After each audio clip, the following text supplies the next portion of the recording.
Hey everyone and welcome back to the channel. We just got finished watching Backlash France 2024 and what a show to start things off. I mean let's get straight to it. That crowd was absolutely mental. I mean, I couldn't believe how loud they were. I mean, constant chants. I mean, I've been to WWE house shows before and I went to All In at Wembley. And you know, it's hard to keep up that energy for the entirety of the show. Like, you do just genuinely get tired and you do need matches to recover. But these guys were just relentless. I mean, they really went all out for this, and they clearly deserve more PLEs, house shows, Raw, SmackDowns, you name it. The guys in France deserve it, because wow, what a showing for them. If anything, maybe too much, if I'm completely honest, especially in the main event. But no, I digress. They were absolutely phenomenal, as well as the whole show. I mean, we had 5 matches here. The show was about 3 hours. I literally just got done watching it here at 9 o'clock, and it flew by, to be honest with you. I can't actually believe it went on that long with just 5 matches. But let's get straight into the results. Starting off with the first match, Randy Orton and Kevin Owens versus Solo Sikoa and Tama Tonga. Of course, the victors in this one were Solo Sikoa and Tama Tonga, due to the new Bloodline member who, now I say it, I forgot the guy's name. Tamalonga, was it? But, well, firstly, let's get into the point where this was a street fight match in the end. Nick Aldis came out because they were brawling at the start, and then sort of turned it into an all-out war, all-out street fight, which, you know, I actually said to my girlfriend before the match started, this needs to have no disqualifications, because they're saying how these guys hate each other that much. I was like, they need to be like brawling all over the arena, and that's exactly what ended up happening.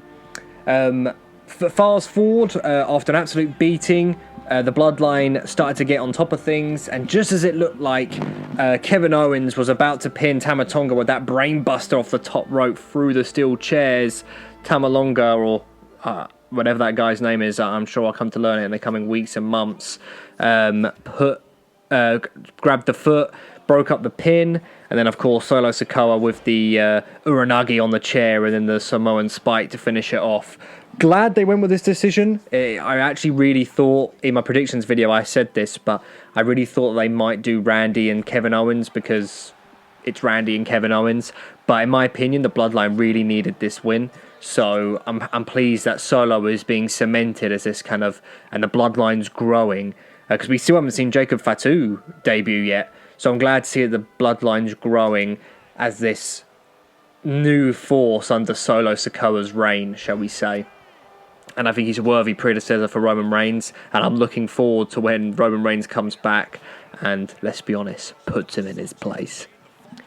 On to the next match, we had the Women's World Title Triple Threat match, which of course included Bayley, the World Champion, versus Tiffany Stratton versus Naomi. And as I said in my predictions, Bayley won this one. People said it was a great match. It was good. I wouldn't say it was a banger or by any means, but it's just my personal opinion. I did feel like some of the wrestling in it was quite sloppy, if I'm completely honest. But it was still a great match. Bayley definitely deserved the win here. Waited so long to get that championship, and there's no way she should lose that on the first defense. Tiffany put on a great show. Naomi also did well. But yeah, it was okay. Bayley won, the right person won, let's move on from that. Damian Priest versus Jey Uso for the World Heavyweight Championship next, and this match I actually really did enjoy, and Damian Priest retained. There's a couple of reasons why I enjoyed this one. First reason, wow, at Jey Uso's entrance. I mean, that entrance is sick anyway. I listen to it quite a lot in the gym just because I think it's an absolute banger. The French people on the phones, they own that. I hope the US start doing that again, because that was sick. And it really made me think, like, I don't know if we're going to call an audible here and have Jey Uso beat Damian Priest, because he was so over. And that place would have erupted if Jey Uso would have won that championship. Of course he didn't. The Judgment Day got involved, which was another reason why I like this match, because I was thinking is this too similar to the Bloodline story where Damian Priest has the Bloodline help him win? The Judgment Day help him win. But it feels different this time because Damian Priest doesn't want them there. He wants to prove he could do it on his own. Almost as a babyface, that sounds like to me. And JD and Finn got involved, but they needed to get involved, otherwise Damian would have lost. So there's a really interesting dynamic there. And I hope they just let that fester and build over the next coming months before having Damian drop the title. I did see there was a comment on one of my posts today saying that, they're not doing anything with Damian Priest and AJ who deserves to win. And I said to him, well, I can't disagree with you because they aren't really doing anything with Damian Priest. But I'm hoping now he's had his first title defense.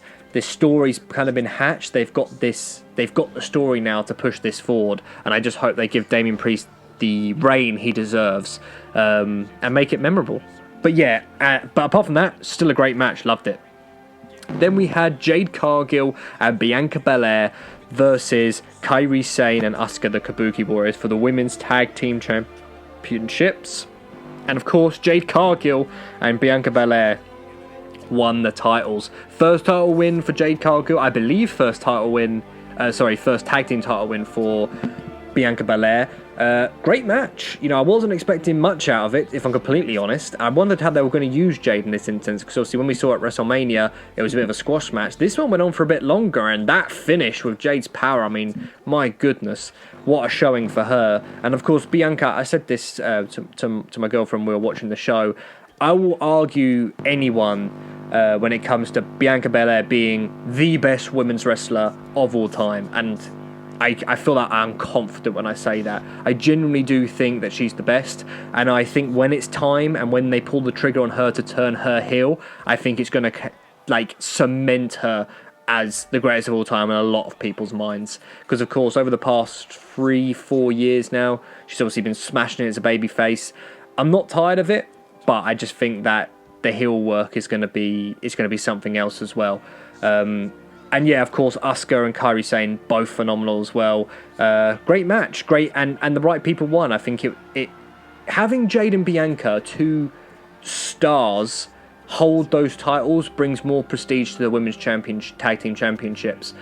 I forget they exist sometimes, and I'm sure I'm not the only one. So I'm pleased they're on people that are featured on the shows a lot more every week, so that we start to see these championships more regularly. And then, of course, before that, we also had an Uncle Howdy tease, and I know a lot of people were expecting Uncle Howdy to turn up at this show. I was a huge, and am still a huge, Bray Wyatt fan. Of course, it's a whole subject, a whole other day. His passing is ultimately left a hole in a lot of people's hearts and in WWE as a whole. But the Uncle Howdy stuff, I have to admit, you asked me sort of sooner after it happened, I said it should have been left and that was the legacy. But I'm getting really excited for his return. I have to admit, I kind of didn't want it to be at this show because I just didn't really feel like it needed it. And with how crazy the French crowd is anyway, would it have got the reception it deserves? Probably, in terms of the pop. But yeah, I just feel like it's ramped up a bit recently. There's a little bit more they can do there before they have to make that reveal. So no Uncle Howdy, but we had that QR code tease, which was freaky, and I loved it.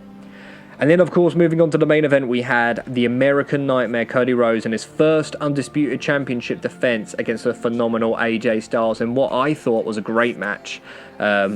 These two, a little bit sloppy at times, I can't lie. Or at least that's what it looked like to me. But these two are just two of the greats, and Styles is phenomenal, pun intended. Sometimes in recent years with the injury and just what's been happening with COVID and Reigns' title reign, I feel like it's been forgotten how good Styles is. And I think this match went a long way into proving to people that Styles has got a lot left in the tank and he should be considered in that world title scene. Of course, it wasn't his time tonight. Cody has just beaten perhaps the greatest title reign of our generation in Roman Reigns. He couldn't have lost it on his first defense. No way. Even if he was injured, he couldn't have lost it on his first defense. But Styles absolutely deserves to hold that. And I'm not even going to say and the World Heavyweight Championship before he decides to hang up his boots. Whether that's in a year, whether that's in 2 years, he absolutely deserves to have another run as world champion. But this was a great match. I loved the Cody cutter off the top rope in the corner to end the match before the crossroads, even though it was a little bit... looked like Styles was a bit too forward, but I felt like they recovered it well. And yeah, the crowd absolutely was into this match. It was great.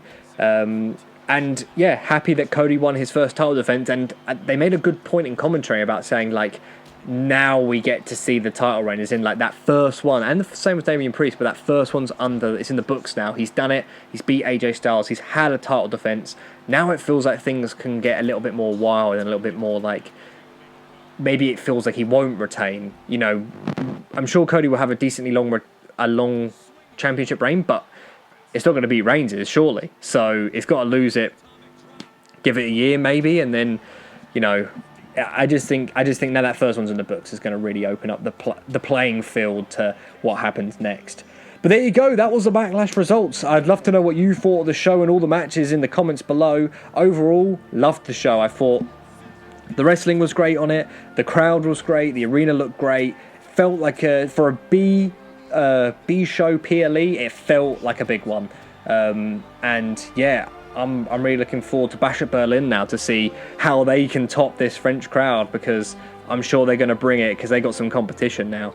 But ladies and gentlemen, if you did enjoy this video, please do leave a like, comment below what you thought of the pay-per-view, and please do subscribe. This channel has grown quite a lot in the past month, and I'm very happy about that. Very much enjoy making the content. So please do hit that subscribe button, help me reach the next milestone of 500 subscribers, and I will see you in the next video. See ya!